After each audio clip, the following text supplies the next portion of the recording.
Olá, começamos mais uma live da série agora Vinhos sem Frescuras, onde vamos fazer hoje uma... o tema vai ser vasilhames, ou reservatórios, ou vasos, ou recipientes onde o vinho foi armazenado desde as suas origens. Só para lembrar de que a uva iniciou há muitos séculos atrás como uma planta selvagem, por isso que naquela época se fazia vinho fermentado de uva ou de laranja ou de qualquer fruta fermentescível que tivesse açúcar fermentescível. E quando se descobre que o vinho de uva tinha características diferenciadas, por exemplo, era diferente a cada ano, era diferente conforme o terreno onde estava sendo cultivado, ou era diferente em função do clima. Aí começa a ser preservada a palavra vinho para o fermentado de uvas. Bom, desde os inícios da humanidade, é difícil estabelecer quando surge o primeiro vinho. E o primeiro vinho se faz, ou seja, os arqueólogos vão descobrindo momentos muito remotos, analisando resíduos em vasos de terracota, vasos antigos, recipientes que se encontram em regiões onde os arqueólogos vão procurar coisas ruínas. E na realidade o que diferencia achar resíduos de vinho é que se ele tem resíduos de ácido tartárico. Você deve lembrar, nós falamos isso um tempo atrás, de que o ácido tartárico é o único ácido que se encontra, ele se encontra somente na uva. Por isso que antigamente se chamava ácido úvico, ácido tartárico. Então, quando nesses vasos muito antigos se encontra resíduos de ácido tartárico, se pode concluir que nesse vaso teve vinho. Então, recipientes foram, de certa forma, foram evoluindo, foram se adaptando, foram sendo utilizados de forma mais diversa, conforme o andamento dos descobrimentos de novos materiais. Na medida que vão aparecendo materiais novos, esses materiais se colocam à disposição da enologia do mundo, e a enologia do mundo aceita ou não. Há determinados países, isso não é uniforme, ou seja, a evolução dos vasilhames, o tipo de vasilhame que usam as vitiviniculturas diferentes dos países, varia. Eu diria que se a gente hoje um pouco vamos falar da evolução do Brasil. O Brasil é um país muito novo. O Brasil, desde a década de 70 para cá, teve uma infinidade de vasilhames diferentes que foram utilizados, aproveitados à medida que apareciam oferta de material mais importante, a custo razoável, e que depois se foram utilizando. Então, nós, como fiz na última live, eu vou me apoiar em lâminas. Por quê? Porque acho que as lâminas são muito boas. As lâminas servem são muito didáticas, porque nos ajudam a entender melhor o que é o que estou falando. Ele está falando, por exemplo, se a gente fala nos primórdios, os primeiros vasilhames que se encontraram datam de 6.000 anos antes de Cristo, ou seja, 8.000 anos atrás. Esses 8.000 anos atrás, imaginem que é o que se encontra. Se encontram recipientes de terracota. Terracota, que significa terra cocida, terra cozinhada. E a terracota, na realidade, que é uma argila ou um barro que, se você deixa barro ao sol, com o próprio calor do sol, ele se endurece. Agora, não tem absolutamente nenhuma resistência. Então, à medida que você vai utilizando maior grau de temperatura e maior exposição a essa temperatura, esses recipientes vão ganhando resistência. Então, a terracota talvez seja a mais porosa e a mais frágil, certo? Por quê? Porque ela se cozinha em fornos a menos de 1.000 graus. Então era um recipiente bastante poroso, mas como um tijolo, digamos. Ah? Vocês viram que o tijolo você bate e quebra. Então a mesma coisa com a terracota. Depois você tem cerâmica, depois você tem outros que são derivados também da argila e do barro, mas que são muito mais resistentes porque as temperaturas já vão a 1000 graus, 1200, 1300 graus. Alguns deles, porcelana, por exemplo, é cozida 2 vezes, então ela é muito mais dura. Então, vamos a ver uma fotografia, então, a primeira que nós vamos ver agora, que é esta aqui, que esta fotografia aqui, que mostra, vocês podem ver aí diversos vasos, diversos jarras, diversos recipientes, isso era terracota. Son terracota que donde se guardaba, donde se bebía, donde se almacenaba líquidos y entre ellos o vinho. Entonces, cuando se encuentra un resto en un lugar arqueológico, se encuentran restos de este recipiente, lo primero que se procura los arqueólogos es ácido tartárico, a residuos de tartaratos. Si hay residuos de tartaratos, entonces es muy probable que él tenga tido como recipiente de vinho.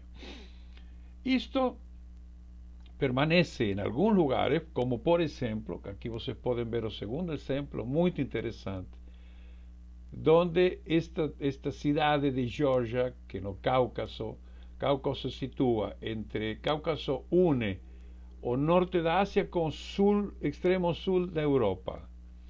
Ahí existe una región do Cáucaso donde tem a cidade de Georgia, que é uma cidade muito antiga, donde se diz de que ali surgiram os primeiros vinhos. 5 o 6.000 años antes de Cristo. Y en realidad en la Georgia no es solamente un recipiente que se utiliza, sino que lá es donde se origina toda una técnica llamada ancestral, que es una técnica de elaboración de vinos de un jeito muy simple, muy artesanal. Vocês podem ver essas duas ânforas que estão aqui à esquerda da lâmina, são duas ânforas que estão enterradas na terra. Certo? Primeiro, é claro que no eran muy grandes de tamaño, no podían ser de mucho tamaño, sino quebraban solo al movimentarlas. Entonces esas ánforas se enterran, o sea, con eso ganan resistencia, porque la tierra sirve como un soporte, y ellas se coloca a tierra encima. Entonces aquí a gente está viendo un modelo, un jeito de un vinho muito famoso, que foi talvez a origem dos vinhos laranja. O vinho laranja vocês já devem ter ouvido falar. Aqui nós temos um exemplo de um magnífico produtor de vinho laranja, que foi o precursor dos vinhos laranja no Brasil. Hoje tem mais vinícolas, que é o Luiz Zanini, que é feito vinho branco a exemplo dos vinhos tintos e com a casca. Então aqui vocês podem ver na primeira ânfora se coloca as cascas com líquido, começa a fermentar, o recipiente aberto. Después de que termina de fermentar, se deja ese recipiente fechado con terra encima. Y claro que con ayuda de las cascas, esos vinos son un ejemplo de eso que es muy importante, que fue probablemente un hombre moderno na década de 70, que es un italiano, que es Josko Gravner, que él en Italia, él hace umas vinificação de ânforas como estão ali. Essas aí são uma amostra de como ele faz. Então ele vinifica, ele consegue um vinho extremamente saboroso de sabores, porque incorpora os sabores das cascas, são mais amarelados, mais marrons, por isso que se chama laranja ou marrons. E esses vinhos são muito apreciados, são muito valorizados porque são raros. Então, isto Gravner realmente que fez? Ele copiou uma técnica antiga da Geórgia, trouxe ânforas da Geórgia e fez, porque estava insatisfeito com os vinhos que ele fazia. Não gostava. Não estava satisfeito em fazer vinhos de modo, digamos, tradicional, de modo clássico. Ele não queria tirar a casca, prensar e fazer vinhos brancos mais delicados, mais frutados. Ele queria fazer um vinho à forma antiga. E essa é a forma antiga. E se cria um vinho laranja, que hoje o mercado aprecia muito, se transforma num vinho moderno. Ele é um homem muito famoso e ele é copiado, aliás, ele não, a técnica é copiada em muitos lugares do mundo onde fazem vinhos muito interessantes. Claro que aí surgem a moda um pouquinho das ânforas ou dos recipientes de terracota, já com tampas metálicas, colocados mais com o pé, para ser apoiado fora, etc. Nós temos aqui um exemplo de alguma feita em cimento. Na Argentina tem alguns exemplos. Na Zucardi, lá em Valle de Uco, ele tem uma cantina onde ele faz em recipientes pequenos de cimento, não de terracota. Porque terracota, volto a repetir, é complicado, é muito frágil, não dá para mexê-las, ou melhor enterrá-las. Então, se copia o modelo, se copia o formato. Vocês podem ver que a última fotografia, bem à direita, é praticamente um ovo. E o formato do ovo é um formato fantástico. Por quê? Porque você enche até a boca e você não tem absolutamente nenhuma chance de que haja alguma bolha de ar ou algum ponto onde o vinho tenha algum contato com o ar, que sabemos quanto ele sofre com isso. Então, podemos dizer que a Argentina, Zucardi e companhia está recuperando a antiga? Não, eu acho que não. Eles estão fazendo em cimento, fazendo recipientes novos, de pequeno volume, onde se vinifica em cimento, que é um material bastante neutro. Depois que se neutraliza, se faz alguns tratamentos. São muito bonitas e são muito práticas, e em especial porque conservam muito bem o vinho. Mantém muito bem a temperatura. O cimento é um material bastante aislante.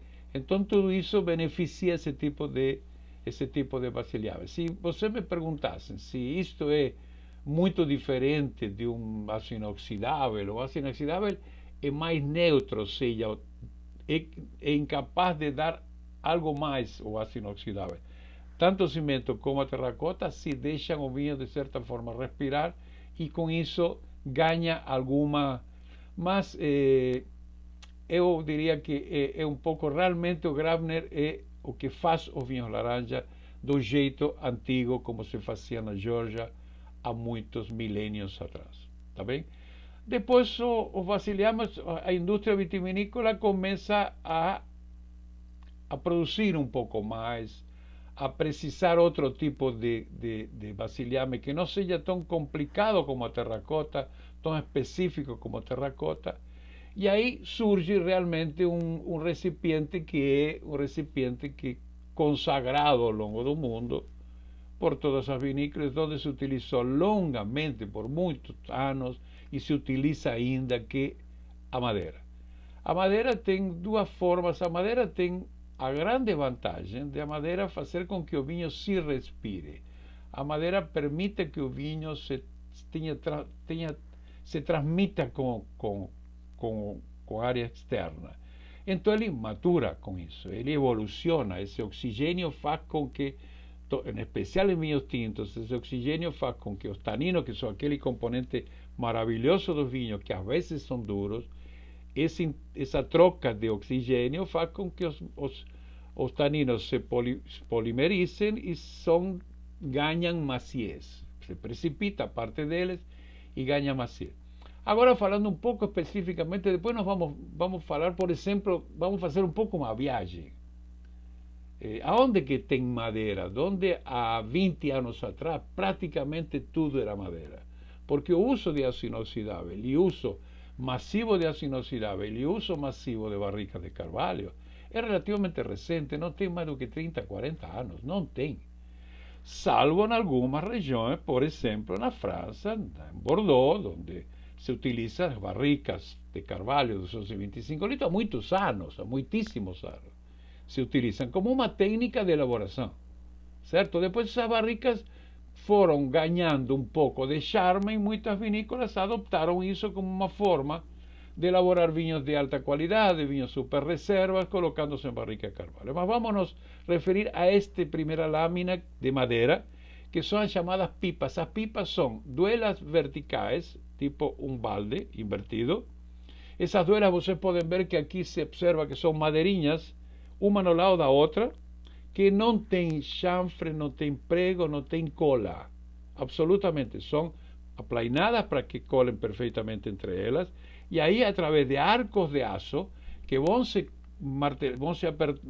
apertando, e vão se apertando de tal forma que elas ficam um pouquinho curvadas. Então, essas duelas não são exatamente retas, são um pouquinho curvadas para que elas vão ganhando o formato curvado, essa barriga que tem as pipas. Isso aqui se chama pipa. A pipa é bastante pouco utilizada no mundo, se utiliza em pouca quantidade.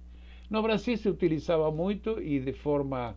Por quê? Porque não tinha madeiras boas, não tinha, se faziam algum... O tonel é quando a pipa vai deitada e os fundos passam a ser verticais. E aí sim parece uma grande barrica. Isso é um tonel.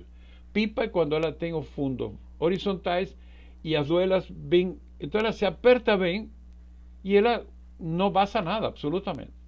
No Brasil aconteceu, e isso sou testemunha, aconteceu uma coisa curiosa.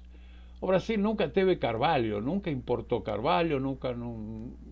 A vitivinicultura aqui, que foi bastante direcionada a vinhos comuns e recipientes de volume, então não tinha sentido você importar carvalho. Então, aqui essas pipas, aí eu coloquei, Brasil tinha pipas de grápia, amendoim, canafístula e pinho. Imaginem pinho. Pinho dá gosto. A grápia dá um gosto amargor. Amendoim e canafístula, que são mais raras. Qual é a característica dessas madeiras? Grápia, amendoim e canafístula são madeiras de lei, madeiras duras. É importantíssimo que um vasilhame de madeira, a madeira seja uma madeira valente. Não pode ser aquela madeira que começa a apodrecer, que começa a entortar. Ao contrário, ela tende a manter o formato. Por isso que a madeira de lei é muito importante utilizá-la. Nesse caso, eram madeiras típicas regionais nossas.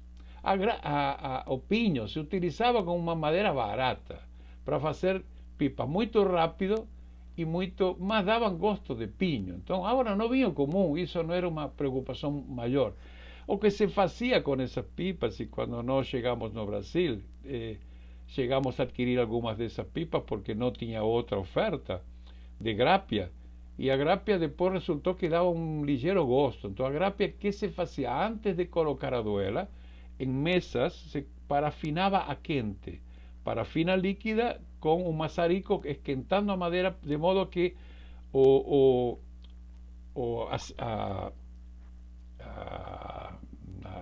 agora não me veio a palavra,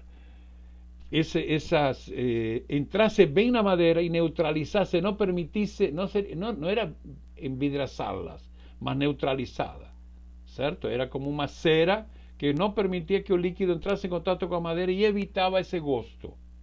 Essa madeira era muito ruim, apodrecia muito rápido, então foi uma fase muito curta de madeira. E as pipas foram, ao longo dos anos, foram nas grandes cantinas na Aurora. Você vai visitar a Aurora e vai ver fileiras de pipas, como aqui a última fileira da direita. Pipas muito bem envernizadas, muito bonitas, muito bem pintadas, corredores bonitos, mas que perderam um pouco a função. Se você enverniza por fora, você neutraliza e você tira a função de o vinho respirar. Então se transforma num recipiente quase neutro e perde bastante a graça. Está bem? Quando nós passamos vamos a um país, ou aos países de Sudamérica, que utilizam estes tonéis de carvalho, como tem o Chile, como tinha a Argentina e ainda tem algumas vinícolas, mas quando eu trabalhei na Argentina na década de 60, a cantina onde eu trabalhei isso era somente como esta fotografia da direita, tonéis muito bonitos, tonéis deitados de carvalho ou jugoslavo, da Eslovênia, ou de Nancy, da França. Era carvalho trazido na década de 20, década de 30, quando ainda a madeira mais barata. Então se traziam esses carvalhos que são eternos. São madeiras que têm quase 10, são duelas que têm quase 10 de grossura. É madeira que não acaba mais, nunca mais, porque dura toda a vida. Acontece que o tempo foi modernizando as cantinas, algumas cantinas quebraram, muito carvalho maravilhoso desse virou parquet na Argentina, infelizmente. Eu sou muito partidário e tenho muita saudade da maturação do vinho de forma mais lenta. Vocês imaginem a diferença entre... O carvalho é uma madeira bastante porosa, o vinho respira muito, e além disso tem a capacidade de ceder esse gosto de chocolate, também de baunilha, que que estão natural no carvalho. Quando você bota numa barrica de carvalho nova, a capacidade de ceder gosto e de transmitir movimento essa barrica é muito grande. Então, se você não tiver um vinho valente, um vinho com muito tanino, muita potência, o carvalho toma conta. Agora, o que acontece? A superfície de troca entre madeira e vinho numa barrica é muito grande em relação a um tonel, onde a superfície de troca é menor. Então, vinho num tonel deste, vocês vejam que tonéis bonitos. Estas são fotografias de duas cantinas em Mendoza que se caracterizam por isso. Que você vai entrar nessas cantinas e você vai sentir o cheiro de carvalho já quando entra nos corredores, que é um cheiro encantador. Em López, na cantina López e na cantina Cave Weiner. Caves de Weiner, que é de um brasileiro, que são, vejam que coisa bonita, tem tonéis com madeira talhada, coisas maravilhosas, muito bonitas, e que tem todo um efeito muito mais lento no vinho, não são como a barrica, que é muito mais rigorosa.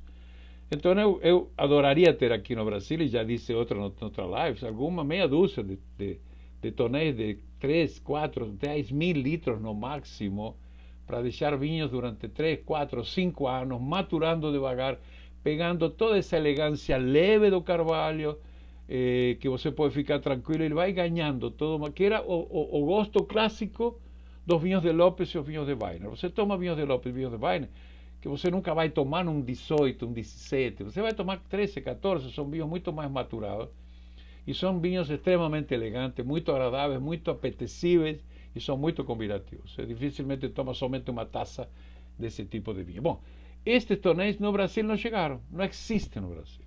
O Brasil pulou, mas isso no Uruguai, no Chile, na Argentina tem, é a cultura. Em algumas cantinas isto tem pouco, nas outras são praticamente isto.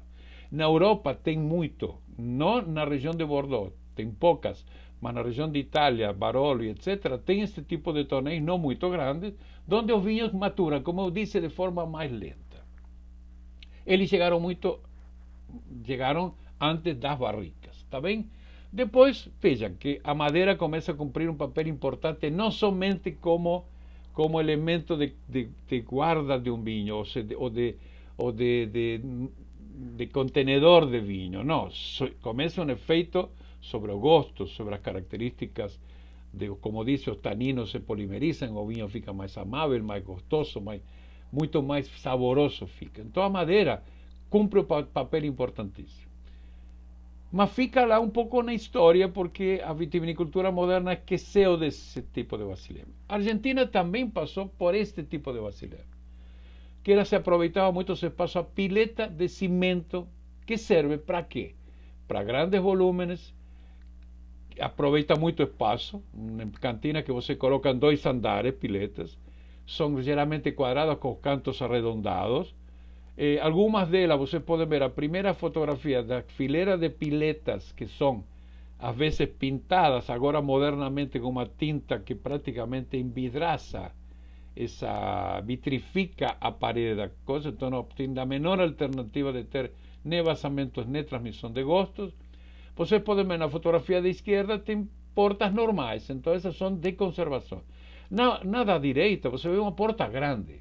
Essas piletas são de maceração, onde você coloca os vinhos tintos, o líquido e a casca junto. Então começa a fazer a remotagem, começa a fazer a vinificação, como mostramos na última vez, aquela evolução da cor, extrai muita cor. Quando você termina de extrair a cor, retira o líquido e a casca fica embaixo no chão. E é necessário esvaziar isso. Então hoje, depois nós vemos no inoxidável que isso de certa forma tem hoje tanques com os quais você ajuda a retirar. Isso aqui na Argentina se retirava de carrinho com rodas, se iba com pá. Claro que é o que se faz, a primeira coisa que é perigoso entrar nestas piletas. Quando estão cheias de bagaço, estão cheias de gás carbônico. Se você por acaso entrar, você pode morrer. E morre em segundos. Não são minutos, em segundos você morre, porque perde a consciência, não tem oxigênio. Então, o que é o que se faz? Geralmente se colocam grandes ventiladores dentro, em direção à boca superior, para que o ar saia e se areje. E depois, antes do primeiro funcionário entrar, se coloca uma vela acesa. E se coloca todo o braço dentro. Se a vela apaga, é porque não tem oxigênio. o funcionário não pode entrar. Se a vela permanece acesa, é porque o tanque está liberado. É uma curiosidade que a gente utilizava isso como questão prática, tá bem? Mas isso era, abre a tampa, retira o bagaço, então era um pouco mais ágil, tá? Brasil, não, em outros lugares do mundo se utiliza muito pouco a pileta. A pileta foi um pouco um tipo de vinificação na Argentina. Se alguém visitou ou conheceu a Jol tinha a maior pipa do mundo, creio que era, não sei se tinha 2 ou 3 milhões de litros, era um piletão enorme, onde inclusive faziam jantares e faziam recepções dentro da própria pileta. Era uma pileta imensa. Claro, para que serve esse tipo de pileta grande? As empresas que trabalham grandes volumes, por exemplo, a Aurora quando faz um corte de Marcus James Merlot, ela tem que fazer um corte grande, porque os volumes são muito grandes. Então, para ela não servem os recipientes pequenos, ele precisa tanques grandes, ou tanques de aço esmaltado, ou tanques de inoxidável, ou piletas muito grandes, onde coloca todos os vinhos, faz o corte ou assemblagem, e depois retira a tanques menores, onde vai alimentando as linhas de engarrafamento. Então, aquelas vinícolas, Peñaflor, por exemplo, Jol na Argentina, aqui a Aurora, aqui a Adrer em Bento também, são vinícolas que vinificavam grandes volumes de vinhos comuns e isso era necessário tanques de grande tamanho. Aqui tivemos inclusive o aço carbono. Então se faziam tanques de 500 mil litros, 1 milhão de litros, tranquilo. E se enchiam de vinho e depois se retirava, tá bem? Mas sem deixar vestígio, depois isso praticamente não permaneceu. Veja, aqui uma coisa importante que a gente tem de lembrar. A fermentação alcoólica é um processo exotérmico, significa ele gera calor. Ou seja, o suco da uva começa a esquentar à medida que vai fermentando. Quanto esquenta? Esquenta 1,5 grau de temperatura a cada grau de álcool que se gera. Então, vamos supor um vinho de 11 de álcool. De um vinho de 11 de álcool gera 1,5 vezes 11, 16 graus e meio. Que temperatura tinha antes, quando começou isso? 20 graus. Então, 20 graus mais 16 vai chegar a 36,5. Sabemos que o limite máximo de atuação da levedura são 30 graus, 31, senão ela para. Então, você precisa esfriar. Em todo processo fermentativo, você precisa esfriar, porque senão perde o controle. Certo? Quanto mais quente entrar o suco, mais temperatura vai subir. Agora, se você tiver um vinho de 13 graus de álcool, aumenta 19, quase 20 graus. É muita temperatura que aumenta. Então, se você não esfria, você periga interromper a fermentação porque a levedura não suporta. Ela própria se suicida com a geração de calor. Então, a cada grau, 1% de álcool, a gente gera 1,5 de temperatura. Então, isso como se fazia antigamente para esfriar? Antigamente, quando tínhamos madeira, quando tinha pileta, como se fazia para esfriar? Que é o que se fazia? Tinha um equipamento numa ponta da cantina, tinha um equipamento que aqui vou lhes mostrar, por exemplo, que está aqui, que vocês estão vendo, que está embaixo, logo à esquerda, que é um equipamento de frío que se chama tubo em tubo, que significa que um tubo está dentro de outro. Então, o tubo de vinho passa por dentro e o tubo de água gelada passa por fora. Então, quando isso circula um contra o outro, um esfria o outro, ou seja, o líquido frio esfria o vinho e mantém a temperatura. Certo? No lado temos uma espiral. Essa espiral era quando você não tinha condições ou você queria mexer menos o vinho, você levava o líquido frio ao vinho. Então o que fazia? Colocava essa espiral, colocava pela boca superior do reservatório, colocava dentro, e quando você colocava dentro fazia circular água gelada. Então o vinho começava a esfriar. É muito importante isso. Por exemplo, em vinhos brancos, a temperatura ideal de fermentação é em torno de 15 a 18 graus. Ou seja, você praticamente tem de esfriar o suco que entra, que está entrando com 20 e 22. Então você precisa ter equipamento de frio. Se você não tiver, não vai conseguir fazer vinhos alegres, vinhos frescos, vinhos muito frutados. Por quê? Porque os aromas intempestivos da fermentação alcoólica tumultuosa vão levar os aromas. Os tintos como bagaço ainda, chega a 45 graus. para a fermentação. E o que você faz para a fermentação? Você tem um dano incrível para a vinificação. Agora, aí vem a primeira pergunta que eu quero que fiquem atentos. Eu quero que você responda rapidamente qual é o nome da cidade e o nome da região considerada a mãe do vinho, aquela de 8.000 anos atrás, onde até hoje se aplica a técnica de elaboração em ânforas. Lembram que eu falei que está situado ao norte da Ásia e ao sul da Europa? Se você lembra, respondam já, porque tem um espumante branco, Adolfo Lona, esperando por vocês para o primeiro que responder. E meu neto Lucas, minha filha Anne, estão atentos para ver quem é que respondeu primeiro e respondeu bem. Tá bem? Vamos em frente. Aí chega o modernismo, ou seja, vocês sabem que em torno na primeira década do século XX, em 1910, 1912, alguém inventa o aço inoxidável. Antes se utilizava o aço carbono, aço puro, mas realmente a indústria que fabricava determinados produtos, em especial a armamentista, sofria muito porque enferrujavam os canhões, enferrujavam os revólveres, metralhadora, porque com aquela combustão quente enferrujava, entortava. Então pedem a uma indústria inglesa, uma siderúrgica inglesa, começa, um funcionário deles muito competente, começa a desenvolver um aço mais duro. E surge o aço inoxidável, por quê? Porque além de ser mais duro, ele não enferrujava. E surge ali, veja, em 1912, o primeiro ácido inoxidável, o stainless steel, que a gente lembra quando era criança, que se importavam algumas facas e que dizia stainless steel, lembra? Que era aço inoxidável. Que nós aqui ainda, era muito caro esse material, não tínhamos tanta fartura como temos agora. O que acontece?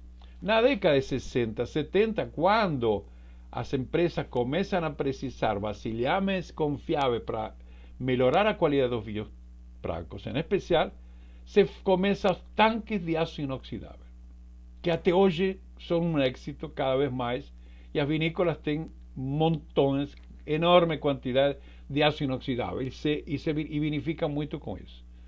O aço inoxidável tem algumas vantagens. Ele pode ter pés. Vocês podem ver aqui, o primeiro tanque à esquerda não tem pés, está em cima de bases de cimento e não tem nenhum mecanismo para refrigerar. Já no tanque da direita, é o mesmo tanque sem pés, certo? Ou seja, são melhores para mais volume. Eu não posso fazer um tanque de 200.000 litros de inoxidável com pés, porque provavelmente ele afunda. Então se coloca nessas bases com uma certa inclinação para que tenha saída do líquido para fora. E esses aqui já têm cintas que ao redor deles, uma cinta, duas cintas, onde circula água gelada. Isto é a tecnologia que traz o frio para o tanque. Então eu paro de judiar do vinho, de pegar e levar de uma ponta da cantina para outra, é fria a volta. Quando chega está quente, e aí vou para o outro, e é uma loucura. E os enólogos ficávamos loucos quando tínhamos esse sistema, porque nunca dava conta. Agora, quando o tanque tem frio, basta ter um gerador de água fria, que tem N forma de você friar a tanque de água fria isolado, onde você alimenta essas cintas, faz regulagem, e vejam que isso teve também as suas seus avanços. Aqui na fotografia da direita, vocês podem ver de que aqui tem todo um mecanismo de circulação de água com uma válvula que se chama válvula solenoide, que é uma válvula elétrica que está conectada a um painel, onde você coloca, eu quero que circule água até que a temperatura do líquido esteja a 18 graus, ou perdão, a 15. E quando chega a 15 para, e quando esse líquido começa a gerar mais calor e sobe para 18, eu quero que ele comece a circular de novo. E o enólogo que vai fazer vai cuidar de outra coisa. Então, esse é o sonho de todo enólogo. Você não se preocupar com temperatura de fermentação, vai cuidar da uva, vai cuidar de outras coisas, mas não fica preocupado com isso. Isso foi a tecnologia que chega, tá bem? Isto entra muito forte no Brasil. Na Argentina começa mais tarde, por quê? Porque a Argentina tinha muita madeira. Na Europa, em alguns lugares, quase não existem. Algumas vinícolas tradicionais, aquelas vinícolas centenárias de Bordeaux, etc., não existem. Eles trabalham tudo com madeira. Então, inoxidável é um recipiente de cantina moderna do Novo Mundo, que traz toda uma série de vantagens, tá bem? Também tem algumas alternativas. Por exemplo, lembram que falamos daquela pileta chato que é retirar o bagaço? Aqui você pode ver o tanque à direita. Aqui já vem um tanque com camisa com pés de menor tamanho, ou da esquerda.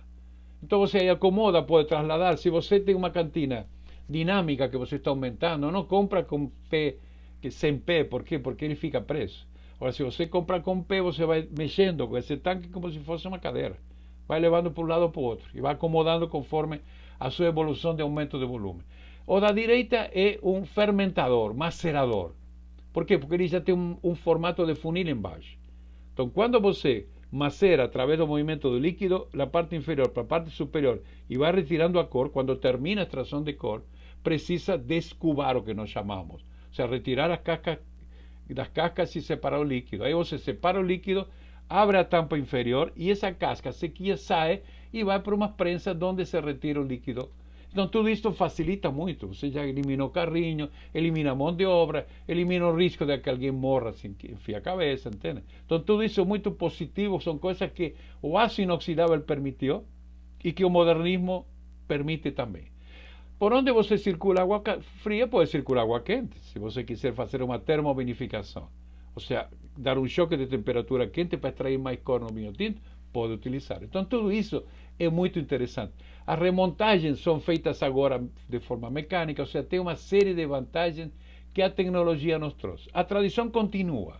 Então você não se admire se você vai para a Europa ou Velho Mundo. Velho Mundo, o aço inoxidável não é um material utilizável. Por quê? Porque eles têm as suas técnicas, o seu jeito de fazer e não vão mudar.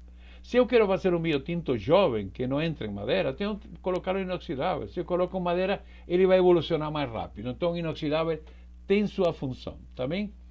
Aqui tem um detalhe. Quando você utiliza tanques muito grandes, você tem não consegue enchê-los demais, porque se tiver um movimento de temperatura, ele pode eventualmente ter um acidente que possa estourar a tampa, etc.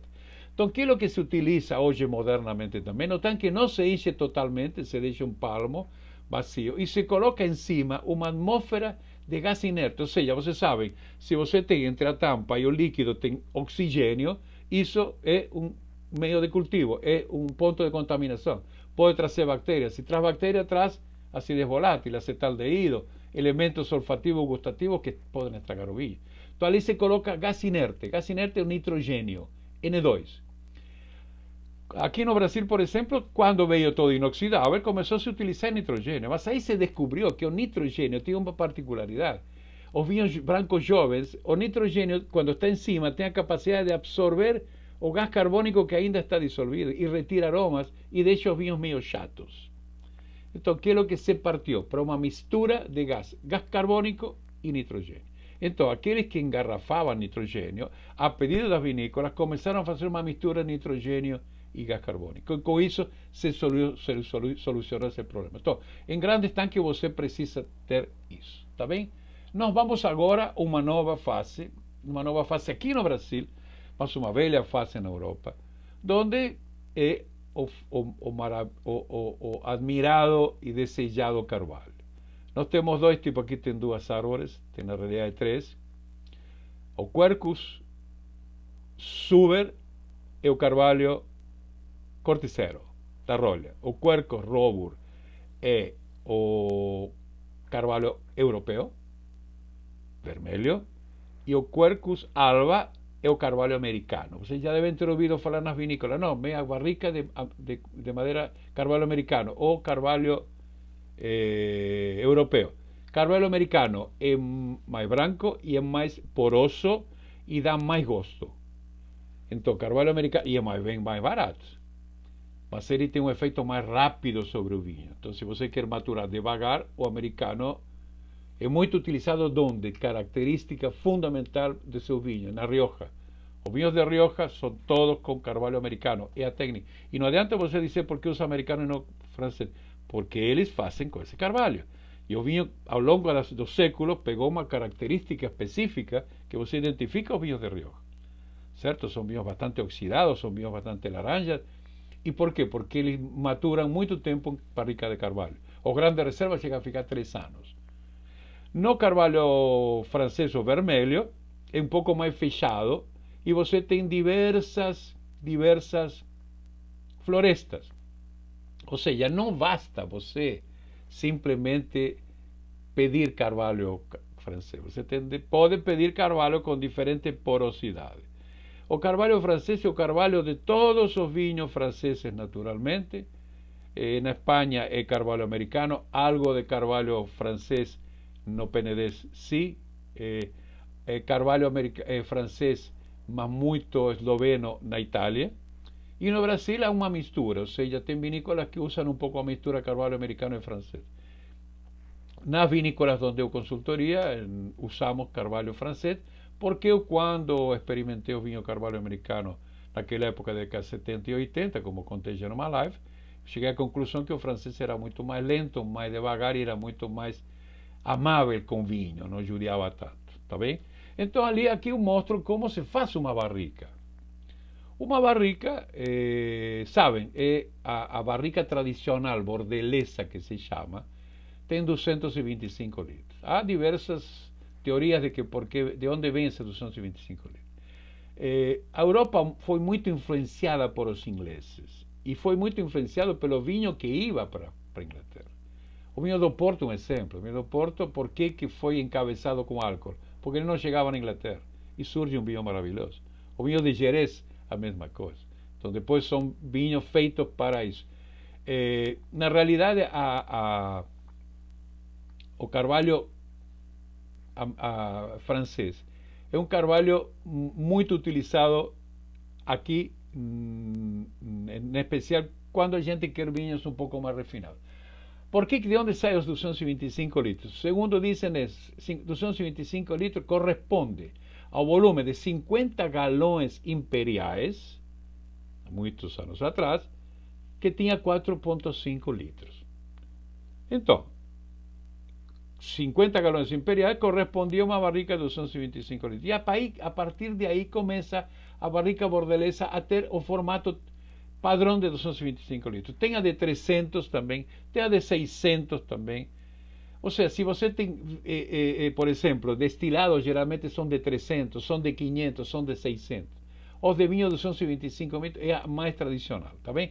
Como é feita? Vocês podem ver aí que tem as tabuinhas, que se chamam duelas, que são tábuas de carvalho, que são retas e que precisam ser dobradas. Então, primeiro essa madeira recebe um aquecimento de meia hora aproximadamente, que é o aquecimento de curvatura. Depois vem o aquecimento de queimado, que já é mais tempo, a mais temperatura, e aí queima a madeira, que libera chocolate, aroma, todos esses aromas e gostos maravilhosos. Essa queima pode ser média, profunda ou grande, ou seja, depende o tipo de... Se utiliza muito a média tosta ou a tosta um pouco mais forte. Vocês podem ver, ele então entorta, depois com o sarco vai apertando para que ela vai se fechando. Depois que se fecha, ele amolda bem os arcos, aperta muito bem, porque essa barrica de maneira nenhuma pode ter vazamento. Tá bem? Então, esses estanoeiros são especialistas em fazer isso. E você pede o tipo de madeira que você tem. Veja aqui. Aqui é importante que essas barricas, as duelas, são obtidas através da abertura do tronco, como vocês veem na fotografia de esquerda, com um machado, que se chama um corte em cunha. Para quê? Para que quando ele abre a madeira, a nervura da madeira não é cortada, então não há um vaso comunicante entre a parte interna e externa da duela, pela qual poderia sair vinho. Então, essa é a forma, ou seja, a duela por dentro não é lisinha como por dentro toda enrugada. Está bem? Por quê? Porque ela seca as nervuras, justamente quando tem vazamento. E aqui você tem 4 florestas. A floresta mais aberta, a de Limousin. Limousin se utiliza muito para conhaque. A mais fechada de todas é Tronçat. Depois você tem Nevers, Vosguet e Allier. Ou seja, você Tronçat é a mais fechada e Limousin é a mais aberta. Você decide. Nós aqui trouxemos Nevers e Allier, que são de nervura bastante fechadas. Certo? Por quê? Porque expõe menos o vinho a intempérie ou a oxigênio. Tá bem? Aqui para les mostrar isso aqui, uma sala de barricas do Chateau Margaux, famoso Chateau Margaux, donde as barricas são empilhadas e são colocadas. A barrica tem só um furo, que se chama batoque. Batoque, está aqui na figura. Esse batoque pode estar na parte superior, onde você retira uma vez por semana, uma a cada 10 dias, e atesta. enche-te a boca, ou você coloca ele a 45 graus, mais ou menos. Você coloca ele a 45 graus, aliás, não a 45 graus, não. Em 130 graus você coloca, e ele fica submerso ao batoque, como mostra a figura de cima. Então você não atesta, deixa o vinho ali, vai evaporando. Quando chega próximo, você vai batendo na barrica, você vai percebendo que evapora. Quando chega próximo, é hora de desmontar a pilha e fazer de novo, tá bem?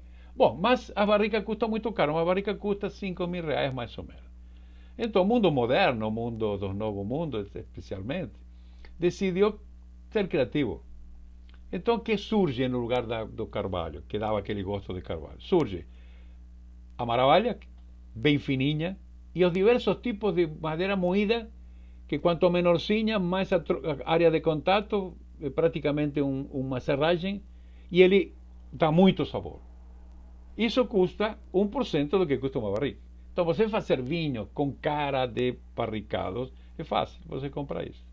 Depois houve épocas onde foi se criando mais, a criatividade não para. Você pode colocar tábua, pode colocar pedacinho de madeira, pendura com uma corda, e deixa elas boiando, e vai dando gosto. Ou seja, tudo isso para quê? Para fugir da barriga. Eu sou absolutamente contra, não ao uso disto. Eu sou contra que não se declare. Eu acho que todo vinho, e isso o Ministério da Agricultura deveria obrigar. Se você diz que coloca barrica, me traz um atestado e vou te visitar para saber se você tem as barricas suficientes para que você possa declarar isso. Se você usa chip, não tem problema, usa, mas você coloque. Não precisa colocar chips, mas coloca o aromatizado com carvalho, tudo bem. Mas que a pessoa, isso é concorrência leal. É desleal você fazê-lo de forma diferente. Mas enfim, o carvalho, eu diria que hoje o binômio inox e carvalho tomou conta das vinícolas modernas. Eu tenho um pouco de saudade, como disse, dos tonéis grandes. Eu gostaria mais que se utilize madeira de forma mais suave, não tanto carvalho que a gente tende a colocar pouco tempo. Mas enfim, é o modernismo. Depois nós temos outro vasilhame que é importante, certo? A última morada, a garrafa. A gente não pode esquecer que ela é o último ponto onde vai. Ela precisa também ter suas características fundamentais. Aqui você vê diversos formatos. Existem as garrafas com formato tradicional, que vamos mandar logo a seguir, o clássico, o padrão e os fantasia. Por exemplo, a primeira de esquerda é a famosa garrafa do Chianti, lembra? O Chianti com a palhinha. A segunda é o vinho do Porto. A terceira é o Mateus Rosé. A quarta uma Borgonha. A quinta uma Reno. A sexta uma Bordeaux. E a última de espumante. São diferentes. Você pode fazer uma garrafa. Luiz Argenta inventa formatos de todo tipo, muito bonitos. Custa uma pequena fortuna, claro, porque você a vidraria vai fazer só para você. Mas enfim, se você tem cacife, pode fazer a garrafa do jeito que você quiser. O que você tem de prestar atenção é nisto aqui, que é importante. Que a transmitância, ou seja, a capacidade do vidro de permitir que entre a luz. Porque em determinado vinho a gente quer segurar, quer preservar. Então vejam, é de esquerda para a direita a capacidade de transmitância. A garrafa azul, que é a mais fantasiosa, mais feia, aquela da década de 90, que veio aquele péssimo vinho alemão, é a que mais segura a luz. Mas não se usa porque não é uma garrafa vínica. Essa garrafa formato Reno, vê? Garrafa Reno é a garrafa onde os vinhos alemães vão. Um vinho marca alemão, um vinho seu estilo alemão, essa garrafa se identifica numa prateleira com facilidade. A segunda garrafa é a garrafa Borgonha. Aquelas garrafas onde os grandes vinhos da Borgonha vão nessas garrafas. E a cor é âmbar, que é a segunda cor da cerveja, lembra? A cor âmbar, que é a segunda cor em segurar a luz. Então você pode fazer garrafa de espumante cor âmbar, pode, azul também, você pode fazer, a vidraria faz. Mas não faz lotes grandes e aí você vai pagar mais caro. A terceira garrafa é a garrafa bordelesa. Essa é uma garrafa bordelesa meia nova, porque as garrafas bordelesas geralmente são cônicas, paredes sempre paralelas. Esta não, esta é um pouquinho cônica. As outras realmente são cilíndricas, desculpem. São cilíndricas e esta é um pouquinho cônica.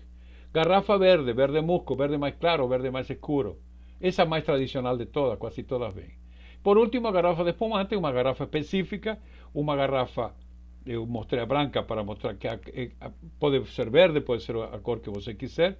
Ela tem o fundo picado porque é maior resistência, era muito mais justificável na época que se fazia no sopro. Nos vinhos caros de garrafas muito pesadas, se utiliza esse fundo um pouco para que as borras de sedimentos não fiquem, não saiam com facilidade e se possam decantar com mais facilidade. Entrou de novo. Ok, vamos em frente. Aqui eu tenho, desculpem, eu venho aqui para as garrafas são, então você escolhe o tipo de garrafa que você quer, qual é a finalidade, qual é o, claro que os preços, hoje se trabalha muito com garrafa o mais leve possível, para baixar custos, e os vinhos baratos, esse que se vende mais barato, a garrafa, o vidro, pesa, quanto mais pesado, mais o custo, naturalmente, mas fazer uma garrafa resistente e pouco peso é uma tarefa somente de empresas muito tecnológicas. E no Brasil temos essa tecnologia, graças a Deus. Está bem? A segunda pergunta, senhores, a segunda pergunta. Eu disse, a fermentação é um processo exotérmico que gera calor. Agora, gera quantos graus de temperatura a cada 1% de álcool etílico que se produz? Lembram quanto foi? Nós fizemos um cálculo no ar, então responda rápido que você vai ganhar uma garrafa de Brut tradicional Adolfo Lona. Tá bem? Vamos ao seguinte, já passamos pela garrafa, aí nós chegamos a outro elemento fundamental. Já não adianta você ter garrafa bonita, você ter feito tudo direito, colocado numa garrafa certa, no tempo certo, se você não tiver o cuidado de ter cuidado na hora de escolher o fechamento disso. Então, fechamento, na realidade, esse fechamento, ele é a Quercus Suber, que eu vou mostrar antes uma lâmina que está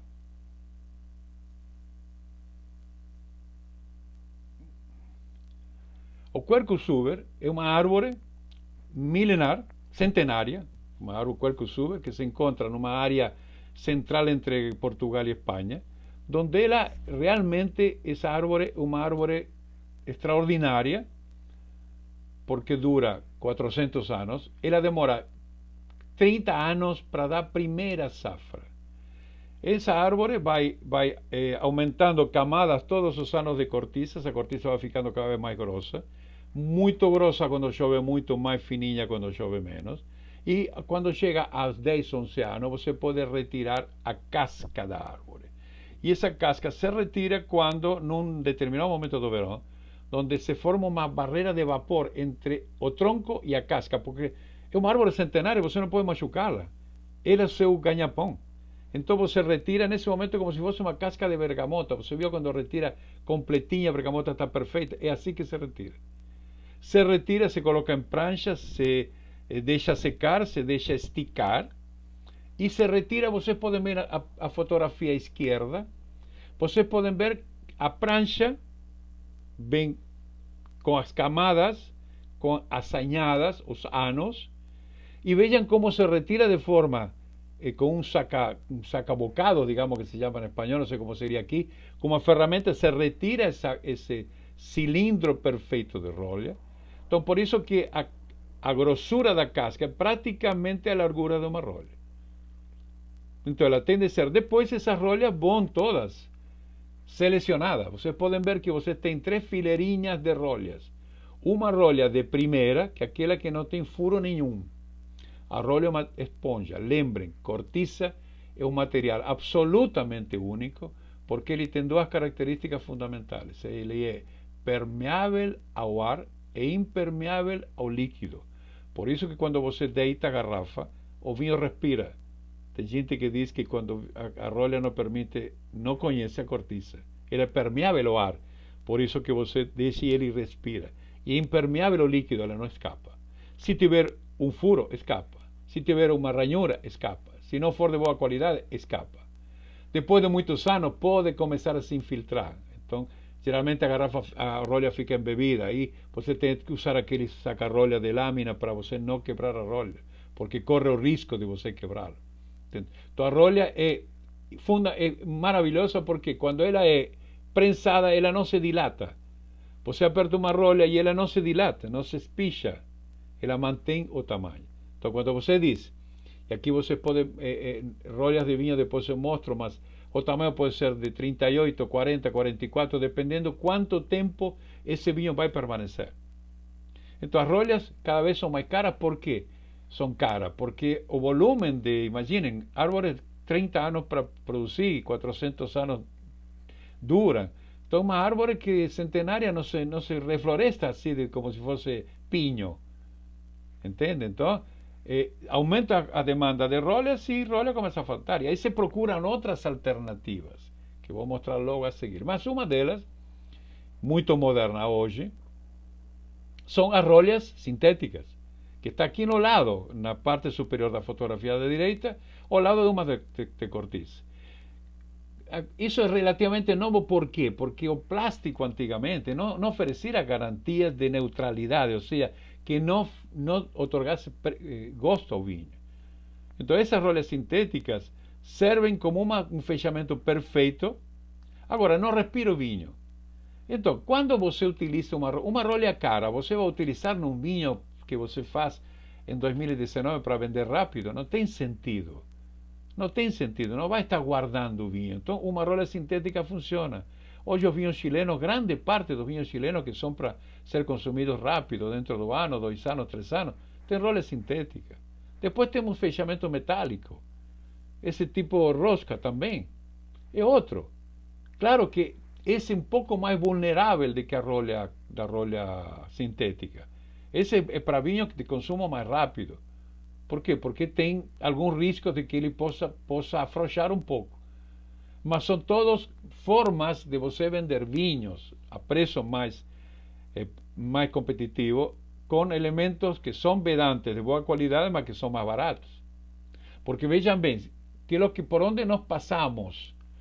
Aqui a rolha direita é uma rolha de cortiça natural, inteira. Custa $1, ou perdão, custa R$1,50, R$2, se ela for de primeiríssima. E ela é geralmente de 24 milímetros de diâmetro, porque a garrafa tem 18 milímetros de diâmetro, por 40, por 38, 40, 44 milímetros, 4 centímetros e meio quase de comprimento. Isso para vinhos muito caros. Quando a garrafa, e não tinha outra alternativa de fechamento, isso estou falando da década de 70 ou 80, começa a se vender muito vinho, surge outra rolha, que é a rolha de cortiça de aglomerado, que aqui está em segundo lugar. Aglomerado, que é cortiça moída, as sobras daquelas cortiças, compactadas e feita uma prancha. Ela perdeu a capacidade de ser permeável ao ar. Mas era muito mais barato. Mas tinha um problema, dava gosto. Então ali, o que se faz? Se faz a última rolha, que é a rolha de 2 discos. Um disco de cortiça natural numa ponta, outro disco de cortiça natural na outra ponta e cortiça de aglomerado no meio. Tá bem? Essa é uma rolha que hoje se utiliza muito e que vai mais barata. É uma rolha relativamente de boa qualidade. Por último, a rolha de espumante. Tem gente que acha que a rolha de espumante tem formato de cogumelo. Não. A rolha de espumante tem ao redor de 50 milímetros de comprimento, bem mais alta, e 30 de diâmetro, porque ela precisa estar mais firme.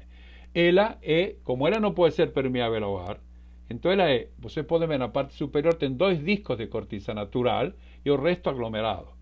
Então ela entra os 2 discos de cortiça natural em contato com o líquido para não dar gosto, e a outra parte fica em cima, aquela que faz o cogumelo, que tem que ter mais resistência, porque suporta a gaiola, suporta 70 libras. Então tudo isso precisa ser uma rolha bem mais, muito mais resistente e muito mais confiável. Essas rolhas hoje custam muito caro também, e nós quase não fazemos no Brasil, fazemos pouco, muito importado. Quase todas as vinícolas importam essas rolhas.